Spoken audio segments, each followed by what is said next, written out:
Les filles de Cain sont un ordre religieux matriarcal, constitué d'elfes originaires d'Ulgu.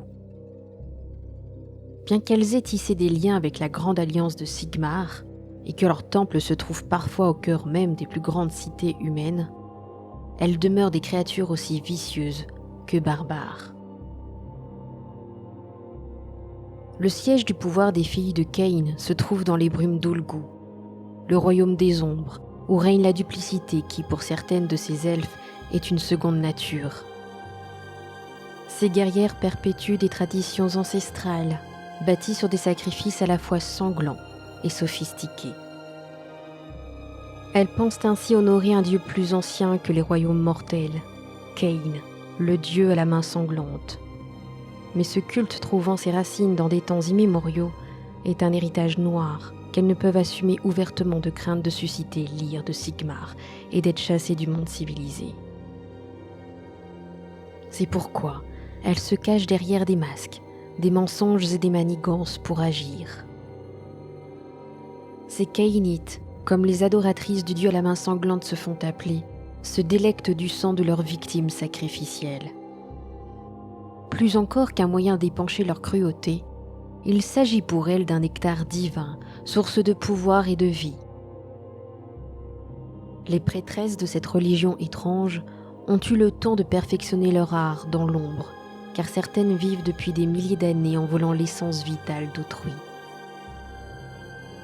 En baignant leur corps flétri dans le sang chaud ou en buvant le contenu de leur chaudron, ces vieilles sorcières au cuir flétri se muent à nouveau en jeunes femmes souples, à la peau d'albâtre. Elles comptent parmi elles certaines des premières elfes à s'être libérées du joug de Slaanesh. Celles qui se libèrent non pas en se cachant du prince du chaos, mais en s'offrant corps et âme à un autre dieu pour être protégées. Ce sont les grandes prêtresses de leur culte, qui honorent Cain, le dieu à la main sanglante. Pourtant, certaines soupçonnent Cain de n'être qu'un autre mensonge, un masque de plus pour celles qui cherchent à le remplacer. En effet, malgré la sournoiserie de ces prêtresses, aucune ne maîtrise l'art de la duplicité comme leur doyenne et souveraine, la reine des ombres, Morathi. Morathi a façonné une société à son image, créant une dynastie de furies qui obéissent à ses moindres caprices. Elle se dit l'oracle de Cain, utilisant son image et son credo sanguinaire pour galvaniser ses disciples, présidant à des rituels élaborés et érigeant des statues en son honneur. Rares sont celles qui osent s'opposer à elle, et celles qui le font sont changées en monstres. Cependant, la vérité est que Cain est toujours demeuré silencieux depuis la disparition du monde qui fut. Morathi, bien qu'elle ait longtemps prétendu n'être que la messagère d'une puissance supérieure, est devenue la maîtresse tyrannique d'une civilisation modelée selon ses désirs. Et grâce à ses armées de séides fanatiques, ainsi que ses manigances, son rêve d'ascension au rang de déesse a fini par devenir réalité. Au moyen d'un rituel ésotérique particulièrement retors, Morathi est parvenue à se gorger des âmes des rois elfes qui étaient restés prisonnières de Slaanesh et à engranger leur puissance jusqu'à pouvoir prétendre au trône vacant de Cain dans le panthéon divin. Conclure une alliance avec les forces de l'ordre ne fut qu'une tromperie parmi tant d'autres pour la reine au cœur noir, afin de maintenir secrètes ses ambitions jusqu'à sa déification.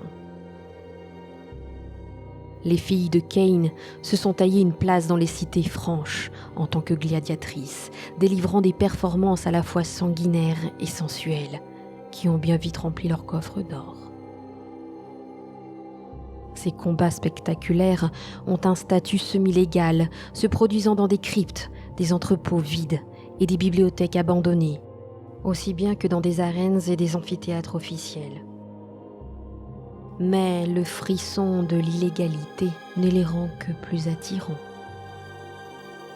Les plus fortunés peuvent s'offrir les spectacles plus exotiques qui suivent l'attraction principale. En effet, La sororité des filles de Caïn ne compte pas que de redoutables vestales, car là où elles se rendent, des créatures surnaturelles rôdent parmi les ombres. Moratti a toujours pu compter sur la loyauté indéfectible de ses Mélusailles, des femmes serpents asservies à sa volonté, ainsi que sur celle de ses émissaires ailés, les Kinérailles. Outre les castes de guerrières et de prêtresses, la société caïnite comprend aussi la caste des Lithanam, les mâles de leur espèce, dotés d'une faible vitalité et réduits au rang d'esclaves. La véritable raison pour laquelle Sigmar a toléré cette secte sanguinaire au sein même des cités de son peuple ne fait aucun doute. Lorsque nécessité fait loi et que l'ombre grandissante du chaos s'étend sur les terres, les filles de Caïn ont toujours su prouver leur utilité et leur valeur. Mais la haine de Moratti à l'égard des puissances de la ruine n'est égalée que par son ambition, et sa récente ascension au rang de déesse pourrait faire voler en éclats une si fragile alliance.